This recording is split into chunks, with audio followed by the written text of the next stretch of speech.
வருஷம் உன்னை தேடிட்டு வருவாங்க. ஆனா நான் வருஷம் எல்லாம் என்னுடைய அண்ணனா தம்பியா நினைச்சு நான் சாப்பிடறோம் இல்லையோ 3 வேளை சாப்பாடு மூக்கு பிடிக்க உனக்கு ஊட்டி ஊட்டி விட்டனே, அந்த நன்றி கடன் கூட உனக்கு இல்ல பாரு. சொந்தமா கவிதை எழுதுவேன், சொந்தமா நான் எனக்கு நிறைய பாட்டெல்லாம் எழுதுவேன், நிறைய நடிப்பேன், நிறைய திறமைகள் கொட்டி கிடக்குது.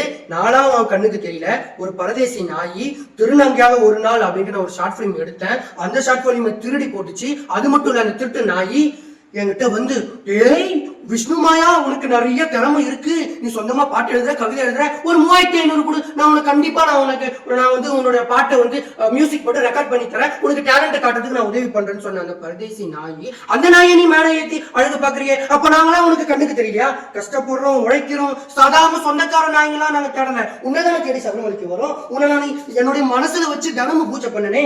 இந்த டேலண்ட் திறமை இருக்கிறவனா அவன் கண்ணுக்கு தெரியல, ஏமாத்தி துரோகம் பண்ற இந்த மாதிரி எச்ச நாய்ங்க தான் அவன் கண்ணுக்கு தெரியல. அப்படி எதுக்கு நாங்க இத்தனை வருஷமா உன்னை சபரிமலைக்கு உன்னை தேடி வந்தோம்? எங்களோட கண்ணீர், எங்களோட வேதனை எல்லாம் பொய்யா?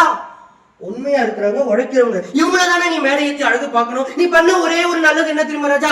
எங்க அம்மா சத்யபிரியாவை நீ என்கிட்ட காமிச்சது, அது மட்டும்தான் ராஜா நீ பண்ண. அதுக்கப்புறம் நீ எதுனாலும் நீ எனக்கு எந்த ரூட்டும் காட்டல, எனக்கு எந்த ஒரு சான்ஸும் வரல. நான் சொந்தமா பாட்டு எழுதுறேன், கவிதை எழுதுறேன் பண்ணல. இருந்தாலும் செல்லக்குட்டி வெள்ளக்குட்டி உன்னை நான் ப்ரே பண்ணிட்டே தான் இருப்பேன். நீ எனக்கு ஒரு அண்ணன், என்ன பண்றது? அண்ணன் தம்பி 2 பேரு. அண்ணன் எதுவுமே செய்யலன்னா தம்பிய ஒதுக்கி வச்சிருவானா? இல்ல அது மாதிரி நான் ஒதுக்கலாம் மாட்டேன். உன்னை நான் இன்னும் நம்பிட்டே இருக்கேன். ஆமா, கண்டிப்பா நீ எனக்கான ஒரு பிளாட்ஃபார்மை காட்டுவேன்.